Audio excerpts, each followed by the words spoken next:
Thank you, everybody. I'd like to thank the audience for being sort of so patient on a Friday evening, pretty much getting close to an evening. Uh, again, just a quick introduction. My name is Vishesh Gupta. I head up sector banking for Sumitomo Mitsui Banking Corporation. We are a bank, very active in the TMT space across across APAC and probably globally as well. Uh, my presentation would be slightly focusing on slightly different aspects of broadband and more around the the funding and the investments aspect of it. And I sort of while we can get bogged down with technology, bankers can also bog us down with numbers. I've tried to sort of cut down on some of the numbers as much as I can. It'll still be numbers heavy, so please bear with me. Uh, when I was looking at what to do and how to sort of address the question here, the first thing that came to mind was what is broadband? And frankly, I did a fair bit of Googling around that. And I didn't get to a single ubiquitous answer, right? Broadband is defined in many ways. What I've at least tried to do here is focus a little bit more on the fixed broadband aspect of things. Again, a good quality 4G network can provide you broadband speeds. It can also be about the ultimate end use, what it can enable. There are various definitions around it. So the presentation is a little more focused around fixed broadband and looks at more, call it where fixed broadband and in general broadband is in Asia today, rather than getting to a conclusion and leaving some food for thought. So if you look at this slide and the chart on the left, it's effectively broadband household penetration, ARPU, on the sort of x-axis. The sort of radius of the circle effectively denotes the dollar value of fixed broadband revenues in that country. Now, again, stats are hard to come by in this sector, so this may not exactly gel with what we saw earlier, but broadly in line, I'd say. And again, I'll just leave a few messages, a few very simple messages here, right? Sorry, I don't have this working. So if you look at India, for an example, I guess the most populous country in Asia and globally, and look at the size of their circle. If it was to move any further up the curve, right, that circle would pretty much fill that left part, right? That's the opportunity we are talking about. Again, if we look at a country like Indonesia as well, tiny in this space, right, as compared to their total size. So the opportunity is there. I mean, China, for an example, right? Again, we can look at the combined size of China vis-a-vis everything else on that map. The second thing which I'd like to flag here is obviously the pricing around things and the market structure. While it does not show it here clearly, but what we can see that your cost of services is not always the cheapest in emerging countries and the most expensive in developed countries. It's a matter of how you can allocate the cost, how you can grow that business in a certain city state versus a certain large country. How many operators are there? What are the alternatives? To your point, Mark, again, competition is good.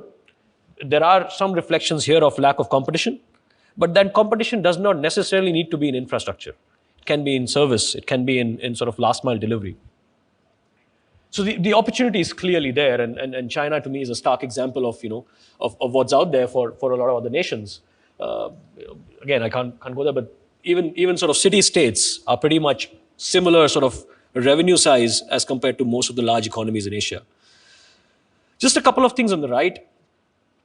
While we do get the gigabit speeds and all, the reality is the average download speed today in emerging Asia is still far behind developed.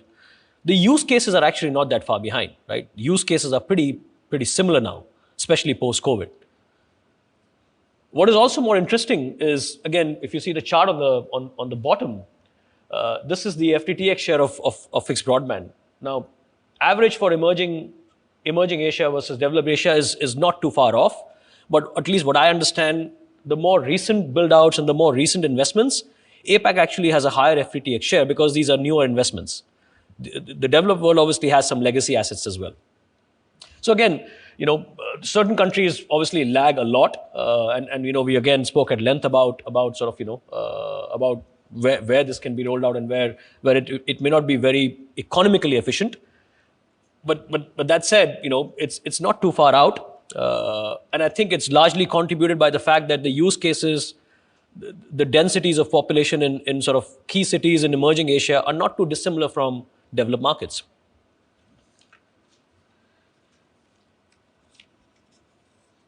If I just move to the next page, again, I'm sure we all know this, but just some stats, right? So, what's the service now? And again, if you all look back a little bit, I think there was a time when we would sort of religiously look for that SMS or sort of look for that phone call. Now it's all internet, right? As long as we have an internet connection, that's all we need. So if you look at that chart on the left, that's just one example. That's Indonesia, sort of the mobile voice sort of traffic vis-a-vis the OTT voice traffic. We don't talk less. I haven't added it up, but if you add these two sides, it's pretty much the same. It's just that the usage has moved predominantly towards OTT services, and what that has done is, if you look at the chart at the bottom, is for most countries, for most telcos, and again, this is not uncommon, right? I think this is pretty common knowledge. But if you look at most telcos in Asia, they have declining ARPUs, and this is over the last sort of, call it 4 or 5 years, the average CAGR. And noticeably, if you see the country which has the biggest decline and the country which has, again, the least decline, if you go to the previous page, where they fare in the penetration of fixed broadband, right, and the availability of services. So again, it's all moving towards that internet connection. There have been places, I know Hong Kong used to have, a certain operator used to have a nationwide sort of, call it wireless network, which you could hop on and hop off from, even when you're using sort of 4G. So it's a matter of time. It'll all get there. If you look at the parts on the right, again, there's no penetration numbers here. Again, definition of broadband, right? So most countries in Asia, and this is largely developing Asia, right? Most countries are already at pretty high 4G plus 5G penetration rates, and this is penetration per pop. There'll still be sort of cases here where people may have two phones in the more developed parts, and somebody may not even have a phone in an emerging part, right? So these are averages to say, but by 2025, each of these countries will be at least 100% 4G plus 5G penetration. Each of these countries, right? So the internet would be largely available. The delivery and the form, again, that's going to differ largely by countries. The chart on the bottom left. So what's happening here? I think in most parts of Asia, a lot of that demand of internet, a lot of that usage is being captured on the wireless part of it. It's not really captured on the fixed line part. So the bottom part is the expected fixed broadband revenue growth in developed and emerging Asia, 1% for developed and 8% for emerging. Now again, there could be a debate here as to what is 5G? Is 5G a pure wireless technology, or is it a sort of hybrid wireless plus fixed line technology? Again, we can get there, but the stats are quite telling, right? It's not even expected, as we sit here, for fixed broadband revenues to grow by more than 10% in and across Asia, right? Developed Asia is a meager 1%. To me, that is very telling. The opportunity is clearly there. That was the previous slide. Now, how can we look at this slightly differently? Again, these are all business models which exist, and partly why has that happened in a way is the key models that exist for broadband, right? We spoke at length about how we service the developed world versus or the denser and sort of call it the more affluent parts of the world versus the less. The three sort of large models that at least I've seen, starting with the first, which is the telco-driven model, and that's traditionally been sort of partly for broadband, partly for their own use cases. It has its own merits. It's got sort of pretty good synergies with the wireless business that they have, which is the backhaul part of it. Not necessarily something that needs to be in-house, but has the right synergies for them. I also feel there's an element of strategic access to these assets, right? I think towers in the past were supposed to be very strategic. People were reluctant to sell them. They are where they are today. Same for fiber, right? Fiber, people do actually price these assets pretty heavily today. And there is that reluctance to lose them, or at least open that up in general. Again, there are obviously negatives to it as well, the higher capex and opex, and hence you see people focusing on areas where they can actually get the right returns. Which again, the other parts, which is utilization, network availability, they're all pretty linked. This, again, the regulatory risk part of it is somewhat driven by the fact that these are largely private investments. So not sort of, and in some countries there are sort of government telcos as well, but this is largely for the private part. And that's what is there predominantly in Asia at least. The second model is the national government supported model. Again, they're in some parts like Singapore, again, Malaysia has HSBB. And I know most nations have a certain program, varying degrees of progress on the program, right? This and the last bits are not too dissimilar in terms of their effect. But again, the access to and the source of capital is different, right? And the ultimate end goal objective can also be different. So for the government supported programs, it effectively is partly opening up the infrastructure, or at least making sure the infrastructure is available to people at a cost. This helps serve people, this again, the part that I was talking about, that certainty of use. This can somewhat relatively better enable people going in rural areas. Again, that doesn't solve the problem completely.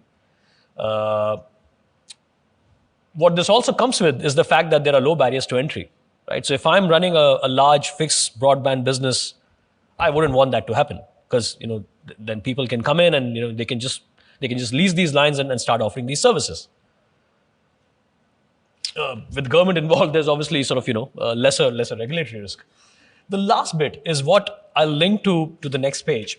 Right after that is third-party capital, right? And again, I've said third-party sale and leaseback. That generally applies to the more affluent parts of the world, the higher, denser parts of the world. Not really to the less dense parts, because there may not be there may not be much to sell. So we can look at this as sale and leaseback, or call it a pure greenfield new investment. Now again, we've seen this in towers. The growth rate of towers has dramatically changed in certain countries. Myanmar, for an example, different state today, but when they started, they effectively had no telco-owned towers. It was all third-party towers, right? And it was completely successful. There was no issues around services and the fact that 3 or 4 telcos were competing. So sale and leaseback effectively is an existing network being sort of spun out, enters into a contract with the parties that that own them, and sort of works out the right rate of return. What this does ultimately is it provides, again, depends on how the country is. So if you do that in where there are 40 networks today, how do you do that? Do you put all the 40 in a certain vehicle? It can take various shapes and forms, but in effect, it's about bringing the network out, opening it up to investors who would be looking to sort of invest in this commercially. And to my mind, this works in broadband when it's centralized. You cannot have 15 of these companies as well. Largely similar benefits and sort of largely similar cons to the national government model. But what I'd leave the stage with is this slide. And again, I haven't put exact numbers here to sort of keep it light.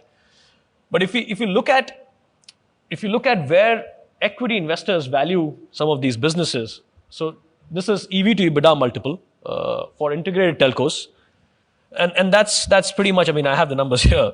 That's somewhere around, call it the high single digits mark. For broadband, it's 10.5. For towers, it's a good 14, 15 times. Now that's slightly counterintuitive, because end of the day, a tower company gets all their revenues from a telco, but investors value certainty, right? And investors then value the fact that this can grow in the right direction. The assets can be sweated better. A single tower can have a lot more tenants. Sale and lease back on that is at sort of, if I look at the last 12 months, is happening at even a higher rate, because a lot of capital is chasing certainty in general. Same for DCs. Again, that's just there to show, that, these asset classes can be valued pretty highly by investors. Now, when you look at the debt investors, which is, the sort of the bank debt providers, again, very similar trend. You would normally see, call it anywhere from 2 to 4 times debt to EBITDA leverage for the telcos, which is either wireless, fixed line, broadband integrated, which is the first two. But you get to towers and you can see anywhere from 4 to 9. You get to data centers, you can see, things even north of things in the double digits as well. Now, just going back to the previous slide and leaving it there, sale and leaseback in today's market, there's a lot of value to be generated, right? I mean, just if you're spinning something off with a $50 EBITDA, and there's a 10 times multiple differential, that's $500 million of value created right there and then, and people are willing to finance it, both debt and equity. So I'll stop here. I think my time's up as well. Thank you.